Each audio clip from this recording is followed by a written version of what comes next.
The CBS Radio Mystery Theater presents...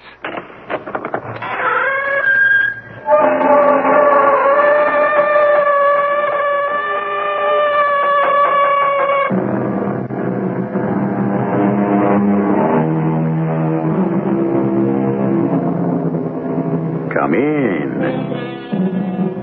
Welcome. I'm E.G. Marshall.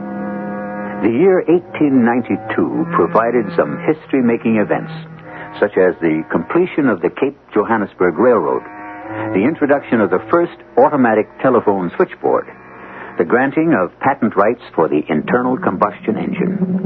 Gladstone was chosen Prime Minister, and last but not least, a genius by the name of Sherlock Holmes took up residence at 221B Baker Street, offering his services as a consulting detective. And very shortly thereafter, he was called upon to solve the mysterious affair of the Beryl Coronet. Arthur, what are you doing in my room at this time of night? And why have you taken the coronet from the bureau? Father, You've dropped it. You've destroyed it, you thief. What did you do with the jewels you stole? Father, if you believe me a thief, I'll leave your house in the morning. If you leave, you'll leave in the hands of the police. The fact that I'm your father will not stop me from prosecuting you to the limit of the law for this vicious crime.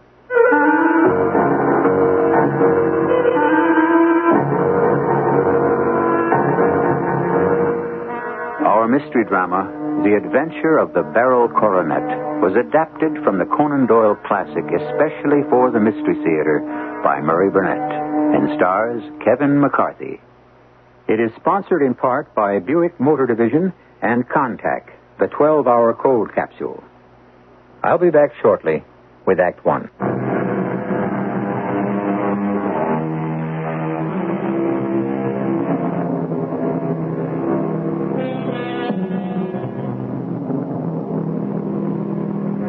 A Star is Born is a theatrical statement of unarguable clarity. However, the truth of the statement doesn't apply only in the theater, but in the fashion, the arts, and literature. And so it was with Sherlock Holmes, who gained instant immortality as the world's foremost detective when he was first created by A. Conan Doyle more than 100 years ago. And now, we pick up Holmes and his famous friend, Dr. Watson, cozy by the fireplace in their Baker Street flat on a winter morning. I was standing at our bow window overlooking Baker Street one February morning when I observed a most unusual sight. A well-dressed man in his 50s running down the street oblivious of the stares of passers-by, with his hands jerking up and down and his head waggling on his body. I called to my friend, Holmes, look at this madman. Doesn't it appear rather sad that his relatives allow him to come out alone? I think, Watson, I recognize the symptoms. They portray not madness, but a desire to consult me professionally. Did I not tell you? The door, Watson, before he pulls the bell out of its socket. No doubt you think me mad. Oh, I see that you've had some great trouble. Well, heaven knows I have. A devilish combination of public disgrace and private affliction. Besides, it's not my trouble alone. The very noblest in the land may suffer unless a way is found out of this frightful affair. Pray you compose yourself, sir, and try to give me a clear account of who you are and this trouble that has befallen you. I'm probably known to you by name. I'm Alexander Holder, senior partner in the banking firm of Holder and Stevenson on Threadneedle Street. We have indeed heard of you, sir, and your firm. Oh, then you will understand what it means to me to have my son arrested and jailed for theft. Who brought these charges against him? I did, Mr. Holmes. My son left me no choice. There's no doubt about his guilt, none at all. Well, then, what brings you to me? Desperation. I confess it. Complete desperation. Inspector Lestrade of Scotland Yard gave me your name. Although neither of us have much hope there's anything you can do. If that's true, I think you should hear it from me. But I can make no judgment until I have all the facts before me. It would help if you would start from the beginning. Yes, of course. Well, as you must know, one of our largest sources of income comes from confidential, very discreet loans to some of England's noblest families who leave with us unimpeachable security. Your reputation in that field is well known. Yes. Well, yesterday morning, I advanced the sum of £50,000 to... Well, the name really should remain confidential. As you wish. And the security for this large sum? You have heard of the Beryl Coronet? One of the most precious public possessions of the Empire. And I respect your desire for discretion with the name of the owner, which is well known to the world. I suppose it was inevitable you'd know the owner's name. I am surprised that this august gentleman would allow the coronet out of his possession. I brought that point up. But he assured me that he needed the money for only 4 days. And he was certain the coronet would be safe in my hands for that short length of time. And from what I gather, you took it home with you. Wasn't that an unusual procedure? Well, decidedly. But the coronet was so precious, I felt it would be imprudent to leave it behind me. Bankers' safes have been forced before. And if it should happen to me, what a disaster. Therefore, I resolved that for the next few days I would carry the case containing the coronet back and forth with me, never leaving it out of my possession. And your son, of course, knew about the coronet. Alas, yes. Arthur's a good boy, Mr. Holmes. I must seem like an old fool telling you that while he's sitting in jail. You see, Mr. Holmes, I've spoiled Arthur. But I don't deny it. I've granted his every wish, including allowing him to become a member of an aristocratic club where he fell in with men with long purses and expensive habits. He gambled and lost and came to me again and again, imploring me for advances on his allowance to settle his debts. I take it, then, that he's more or less a gentleman of leisure.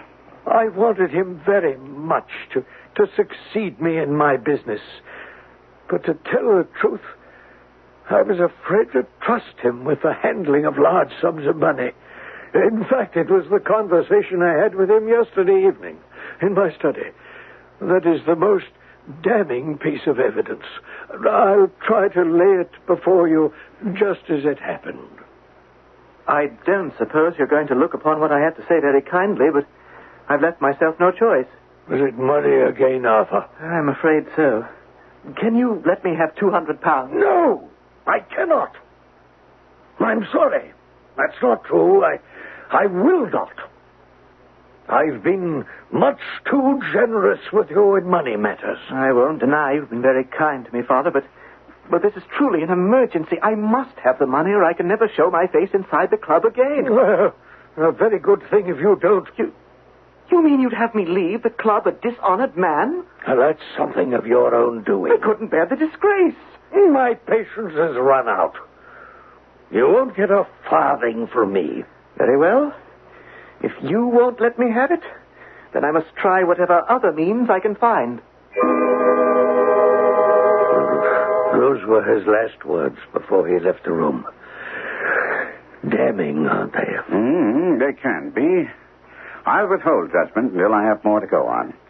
Now, you've told me your son knew the coronet was in the house. Did he also know where? I see you're trying to do your best for him, Mr. Holmes, but it's no use. Arthur not only knew it was in the house, but also the exact location. How did that come about? Well, when I told him and my niece Mary about the coronet, they were both desperately anxious to get a close look at the famous crown. I thought it was wiser to leave it undisturbed. Well, then how? Arthur asked me where I'd put it. And when I told him it was in my bureau, he remarked that he hoped the house wouldn't be burgled during the night. I responded that my bureau was locked, and he told me that any old key would fit my bureau. In fact, he went so far as to say he'd opened it himself as a child with the key of a box room cupboard. A most singular statement. Don't you think, sir? That's not the way I'd characterize it. It seemed to me absolute proof to his guilt. I still have reached no conclusion on that point, Mr. Holder. You have yet to hear the worst. After he left, I started around the house to see that all was secure. Is that your usual habit? No, not at all. I usually leave that to my niece, Mary. But last night, in view of the circumstances, I thought it best that I check myself. Understandable. And? You must understand that my niece had lived with us for the past 15 years, and our relationship is more than that of father and daughter and of uncle and niece. As I came down the stairs, I saw Mary closing and fastening a window in the hall. Upon seeing me, she said immediately... Dad, did you give Lucy the maid permission to go out tonight? No, certainly not. She came in just now by the rear door. I don't doubt that she only went to the side gate to see her young man. But I think it could be dangerous if she makes a habit of it. Oh, I agree wholeheartedly. One of us must speak to her in the morning. I'll do it. You have enough on your mind. Right. Well, thank you. Good night, dear. Dad, is it the coronet, or is there something else bothering you? Oh, dear. How well you know me, dear Mary. Yes, there is something. And oh, how I wish you could have found it in your heart to marry Arthur. It's my fondest wish. I know. So I left her, went up to my bedroom, checked that the coronet was still where I'd placed it, and went to bed and fell asleep. I'm not a very heavy sleeper. About 2 in the morning, I was awakened by some sound in the house. I lay listening. Suddenly, to my horror, there was a distinct sound of footsteps moving softly in the next room. Well, I slipped fearfully out of bed and peered around the corner of my dressing room door. I'd left the gas half up, and by its light, I saw my son, dressed only in his shirt and trousers, standing beside the light, holding the coronet in his hands. He appeared to be wrenching at it with all his strength. I shouted at him, asking what he was doing in my room at this time of night. At my cry, he turned pale as death and dropped the coronet. Oh, Father. No wonder you shake. You blackguard. Where are the jewels you've stolen from the coronet? Stolen? Yes, you thief. There are no jewels missing. There can't be any missing. There are 3 missing. And you know where they are. Must I call you a liar as well as a thief? You've called me names enough. I shall leave your house in the morning. If you don't tell me what you've done with the jewels, you'll leave in the hands of the police. If you choose to call the police, then let them find what they can. Father, I won't raise a finger to help you.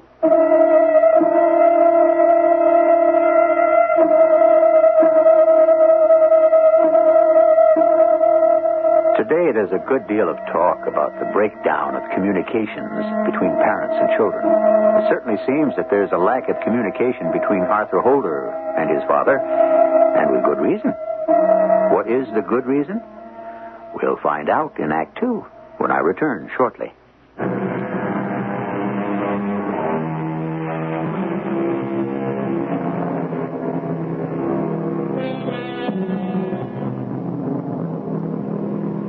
Every father wants his son to grow up to be somebody. No matter that child experts claim this wish is, in reality, an expression of the father's own frustrations. One of the last things in the world a father would want is for his son to be a thief. So it's not difficult to imagine the staggering shock Alexander Holder underwent when he caught his only son, Arthur, in the act of stealing a priceless jeweled coronet. There's more to that miserable night than I've related, Mr. Holmes. But I can't go on. Oh, what shall I do? In one night, I've lost my honor, my gems, and my son. What shall I do? Face the facts.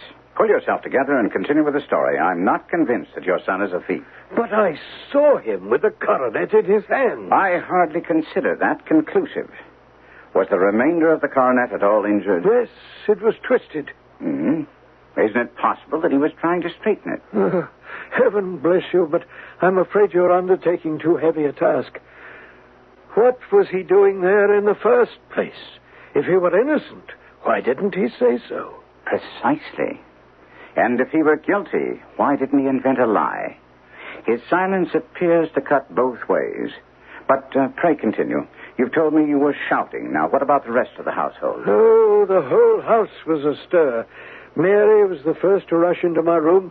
At the sight of the coronet and Arthur's face, she screamed and fainted dead away. And when did the police enter the case? An inspector and a constable were there within an hour. And here again, Arthur's behavior pointed only to his guilt. If you'll allow me to recount the scene to you. Father, I'm asking whether it's your intention to charge me with theft. This is no longer a private matter. That coronet is national property. The law must take its course. You might at least do me one favor. And that is? Don't have me arrested at once. I implore you to let me leave the house for just 5 minutes. Believe me, it would be to your advantage as well as mine. So that you can run away? I give you my word I shall return if you let me leave. I'm afraid your word is something that holds no value in this situation. If you don't intend to run away, perhaps you wish to leave in order to conceal the stones you've stolen? When you take that attitude, I see it's useless for me to try to help you. Help me? Why don't you help yourself?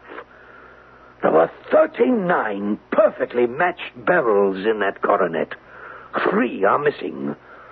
You can still avert a national scandal. I beg you to tell me where the missing stones are, and I promise you that all will be forgiven and forgotten. Keep your forgiveness for those who ask for it. When I heard those words, Mr. Holmes, I realized that anything further was useless. I called the inspector and gave Arthur into custody. Did the police make any attempt to locate the missing gems? Oh, they're still sounding the planking and probing the furniture in hope of finding them. How about outside the house? They've shown extraordinary energy. The whole garden has already been minutely examined. Mr. Holmes, my head is spinning. What do you make of it? Well, let's first look at what you make of it, Mr. Holder. It's your opinion that your son came down from his bedroom, went at great risk to your dressing room, opened your bureau, took out the coronet, broke a small portion of it off by main force, went off to some other place, concealed 3 gems out of some 39 with such skill that nobody can find them, then returned with the other 36 into the room in which he exposed himself to the greatest danger of discovery. Now, I ask you, sir, is such a theory tenable? Certainly not the way you put it. But I ask you, what other is there? If his motives were innocent, why doesn't he explain them? It's my task to find out. Holmes, myself, and a thoroughly confused but slightly more hopeful Alexander Holder set off for Fairbank, a modest residence of the great financier. Holmes left us standing at the door and walked slowly around the house. He was so long that Mr. Holder and I went into the dining room and waited by the fire for his return. Now, as we sat there, a slim, dark, pale-faced woman entered the room. You've given orders that Arthur should be freed, haven't you, Dad? No, my dearest. The matter must be probed to the very bottom. But I'm sure he's innocent. Perhaps he refuses to talk because he's angry that you should suspect him. Would any sane man have acted otherwise? I saw what I saw. Trust a woman's instinct, Dad. Take my word for it that he's innocent. Let the matter drop and say no more. Far from letting the matter drop, I brought a gentleman down from London to inquire more deeply into it. This gentleman? No, his friend, Mr. Sherlock Holmes. He's round in the stable lane now. The stable lane? What on earth can he hope to find there? Oh, this, I suppose, is he. I sincerely trust, sir, you will succeed in proving that my cousin Arthur is innocent of this crime. I hope I may prove it. I believe I have the honor of addressing Miss Mary Holder. May I ask you a question or two? Anything. Anything that will help clear up this horrible affair. Last night, you heard nothing yourself? Not until I was wakened by my uncle's voice and the shouting coming from his room. Mm-hmm. Your uncle has told me that you usually lock up at night. That's so. Did you fasten all the windows last night? Yes. And were they all fastened this morning? Yes. Now, you have a maid who has a sweetheart. I think that you remarked to your uncle last night that she had been out to see the sweetheart? Yes. She's also the girl who waited in the drawing room, and she may have heard Uncle's words about the coronet. I see. You infer, then, that she may have gone out to tell her sweetheart, and that the two of them may have planned the robbery. Well, what's the use of all this? I saw Arthur with the coronet in his hands. These theories... Please, Mr. Holder, I must ask you to allow me to pursue the investigation in my own fashion. Holmes wanted to see the dressing room and the coronet, and we all trooped upstairs. On the way, Holmes continued to question Mary Holder. Now, about the servant girl, Miss Holder. Last night you saw her return to the house by the kitchen door, I presume. It was when I went to see that the door was fastened for the night. I met her slipping in. I saw the man, too, in the half-light. Do you know him? Oh, yes. He's the greengrocer who delivers our vegetables. His name is Francis Proper. He stood to the left of the door, did he not? Why, yes, he did. Then he's a man with a wooden leg? Why, you're like a magician. How did you know that? Since we've reached what's obviously your dressing room, Mr. Holder, I'd like now to have a look at the coronet. If you'll wait just a moment till I get the case in the bureau. There it is. Now, here's the coronet. Thank you. I see this corner here corresponds to that which was so unfortunately lost. Might I ask you to break it off? You might not. I shouldn't dream of trying. Then if you'll allow me... I will. No chance. I feel it give a little, but although I have exceptional strength in my fingers, I cannot do it. Now, Mr. Holder, what do you think would happen if someone should succeed in breaking this off? I have no idea. There would be a noise like a pistol shot. And if you tell me that all this happened within a few yards of your bed and you heard nothing, then I say I do not believe it.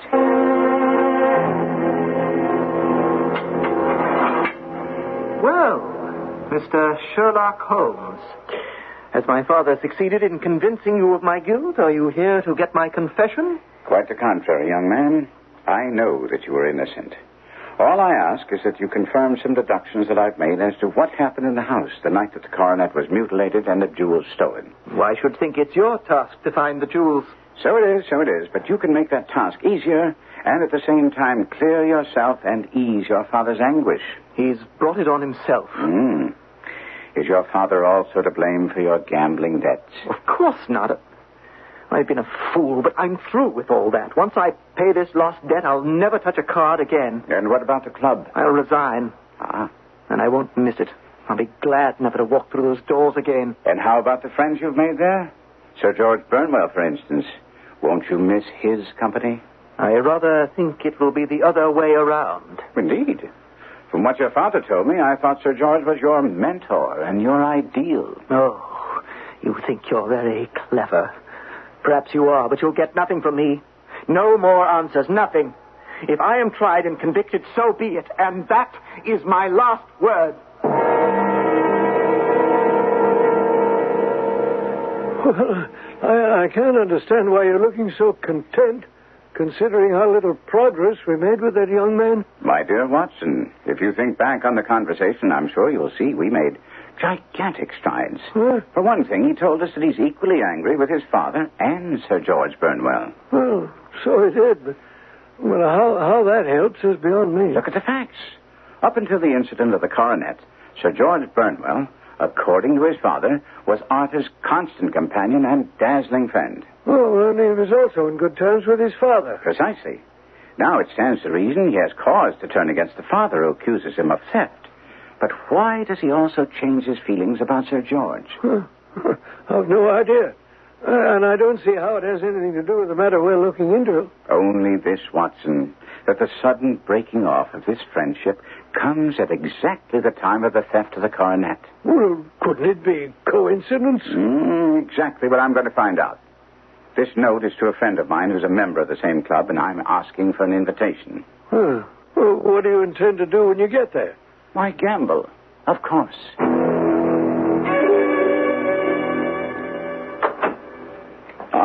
Watson, you shouldn't have waited up for me. I might have been out all night. As a matter of fact, I should have been, but I felt that losing 150 pounds was more than enough. You lost 150 pounds? Naturally. I was cheated. Cheated? Oh, by whom? Sir George Burnwell. Oh, but surely you unmasked the scoundrel. No, I did nothing of the sort. I paid my losses and walked away. Burnwell is a devilishly charming man. I don't care how charming he may be. He's a cheat, and he should be blackballed. No doubt. Now, here. Look at this deck of cards. Huh? Observe how I'm holding it. In gambling circles, this is known as the mechanic's grip. Yes, sir. And should you ever sit down in a game with a man who holds the deck in this fashion, I urge you, Watson, to get up and walk away. And Sir George held the deck this way? Most certainly. And it enabled him to deal what gamblers call seconds. Oh. Well, it's too much for me. Let me illustrate. Well? Now, observe, Watson. I turn the top card face over. What is it? Well, it's the ace of clubs. Exactly. And now watch as I deal you 4 cards and deal myself 4 cards. Now, since the ace of clubs was on top, it should be the first card I dealt to you. Isn't that so? Oh, yes, certainly. All right. Turn your cards face up and show me the ace. What isn't here? Where is it, Holmes? Exactly where it was before I dealt, Watson. On the top. I see. I dealt you always the second card, just as Burnwell did when he dealt, thus reserving the ace for him when he needed it. Well, it's amazing, Holmes. But I don't see how that explains the theft of the coronet. It supports the only logical deduction as to how the crime was committed and who stole the gems. You mean that the whole thing was some sleight of hand trick? I mean only that after a brief return to Fairbank, I will be able to tell Inspector Lestrade who the criminal is and where to look for the gems.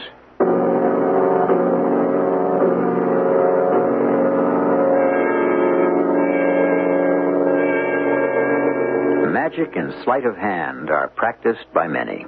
And some of the magicians of the world have performed tricks which border on the incredible. But so far, no one had been able to duplicate the feats of detection registered by the unique Sherlock Holmes. We'll be back shortly with the solution of the affair of the Beryl Coronet.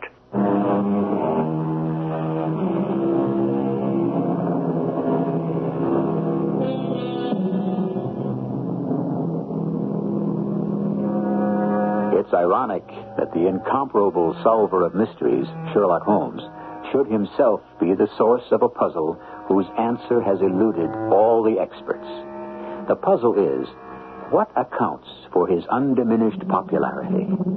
The hold that he has exerted over 4 generations of readers.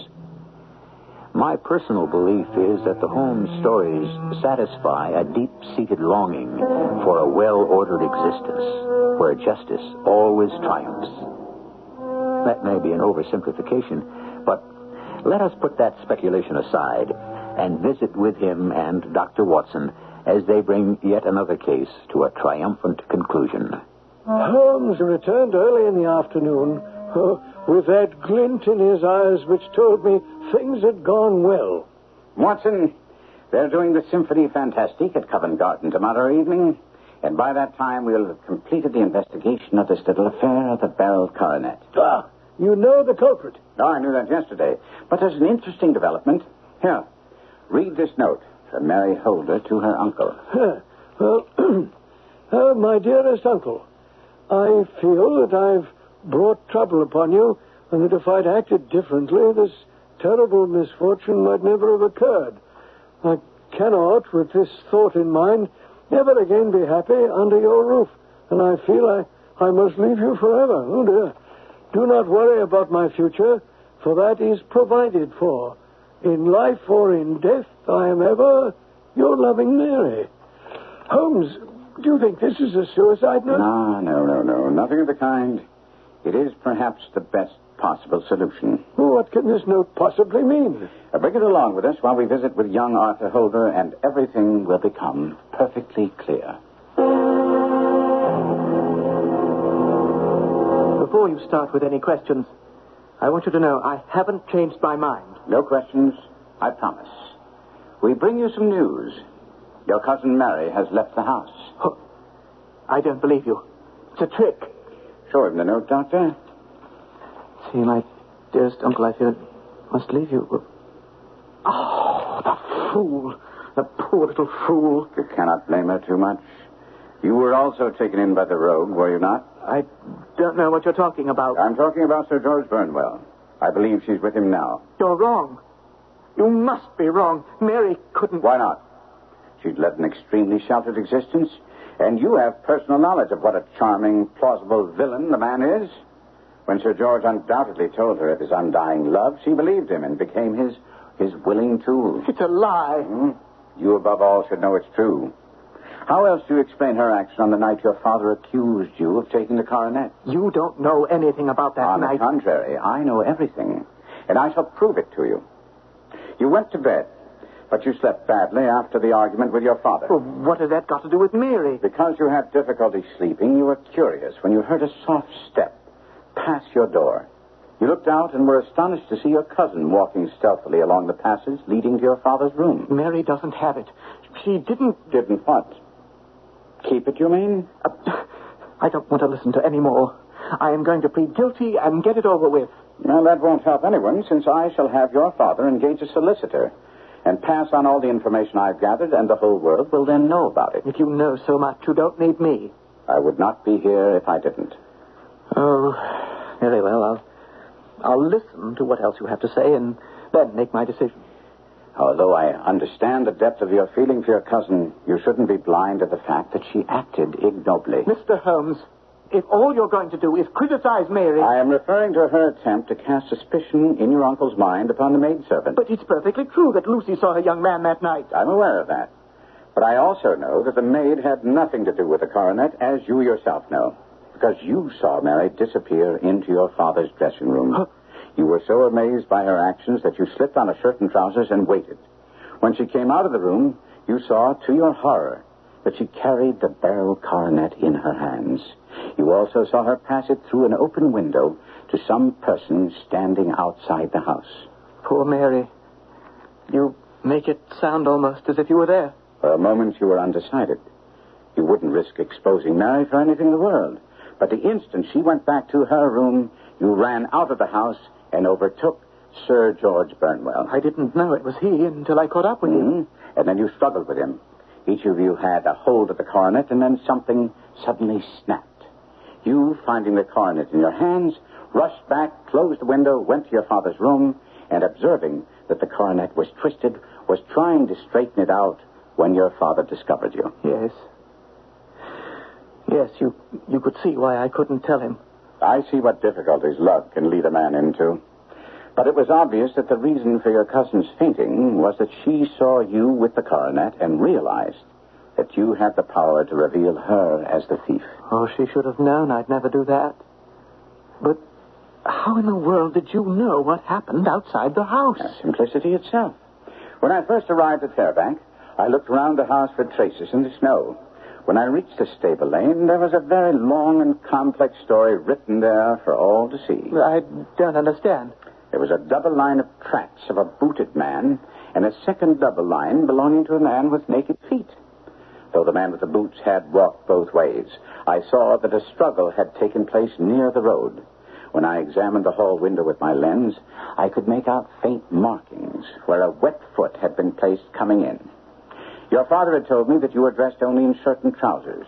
When I learned further that you wanted 5 minutes outside the house, it was obvious you hoped to find the missing jewels where the struggle had taken place. Well, since you have it all down just the way it happened, why do you need me? Because of Sir George Burnwell. You know what an astute villain he is. He knows because of the nature of the theft, our hands will be tied in the matter of prosecution. Also, now he has an extra ally in May. Your father won't want to involve her and his home in that sort of scandal. I still don't see how I can help.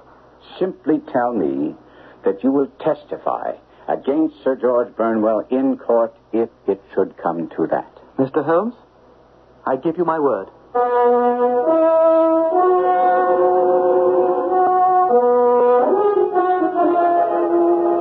Holmes sent me off after that interview with instructions to fetch Alexander Holder to Baker Street and wait there for his return.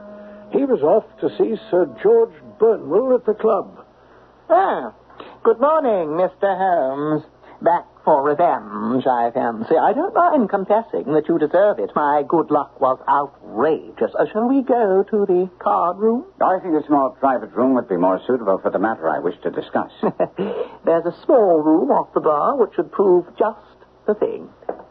Ah, here we are. Now, what exactly is it you wish, Mr. Holmes? The 3 gems you stole from the Beryl Coronet. I really don't believe I heard you correctly. Let's not waste each other's time. I know you for what you are. Gamesman, cheat, corrupter, and seducer of women. And now thief. So if you please, the gems. Dear chap, I suggest you see a physician. I can recommend an excellent man, by the way. He's in Harley Street, name of Langley. Now, I wish you good day. Before you open this door again, I've just come from the prison cell of Arthur Holder. I explained the evidence I have gathered to him, and he has agreed to testify against you in court. No, I can't see this thing being brought up in court, old chap. You know, a national scandal. One of the realm's oldest and most honored families putting up national treasure for a loan. It would be distasteful, surely, but remember that Alexander Holder was willing to bring his son to court and let him stand trial when he believed the boy to be guilty. Do you think he'll show any mercy towards you? Ah. Yes, well, that does put things in a rather different... I shouldn't if I were you. As you see, I came armed. No offense, old chap. I just thought I'd... Add murder to your list. Not a chance. Never. Just mean to bash you over the head and get out of the country. I am prepared to offer you a deal. Aha. Now, that's more the kind of talk I like to hear. And what did you have in mind? No prosecution. You can get clear of the country. Just return the stones. I'm afraid I can't do that, old chap. I'm prepared to pay. How much? £1,000 apiece. Why, dash it all, I only got 600 for the 3. From whom? Look here, I think I can do my own bargaining. Do I have to restate my position? You will let me have the name of the man who has the stones, or... I think you're bluffing. I may just call it, but... Mr. Holmes, what are you doing with those cards? Going to demonstrate the art of dealing seconds, which I shall be glad to demonstrate to your foolish club members. Your fellow club members whom you've cheated over the years, unless you give me the man's name. Ah. Very well. 600 for the 3. Just goes to show that a gentleman should never try to do a business deal. No. They should stick to cheating at cards. I brought Alexander Holder to our headquarters in Baker Street, and while we waited for Holmes, I told him as much as I could of the story clearing his son of the theft. And he was saddened to learn of his niece Mary's weakness, but still most anxious about the recovery of the stones. Finally, Holmes arrived. He looked fatigued. Thank you, Watson, for having Mr. Holder here. There you are, Mr. Holder. The missing stones still intact in their setting. I'm saved. How can I ever repay you, Mr. Holmes? With a check for £4,150. I shall make it 10. No need. I paid $3,000 for the stones, $150 for expenses, and $1,000 for the fee. But there is one other thing you owe, Mr. Holder. Name the sum, sir. Name it. The debt is not to me. You owe a very humble apology to your son, who acted most gallantly throughout the whole affair. He shall have it as soon as I can deliver it in person. And what of poor Mary? Can your skill help me there? She, sir, is wherever Sir George Burnwell is, and that should be sufficient punishment for her sins, whatever they may be.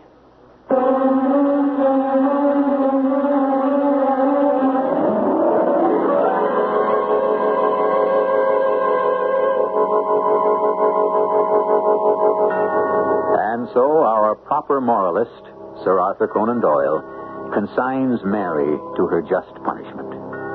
He evidently wasn't a believer in the romantic notion of the world well lost for love. Romance wasn't Doyle's strong suit. Mystery, adventure, and deductive reasoning were his specialties. And they were enough to gain him a place among the immortals of literature. I'll be back shortly.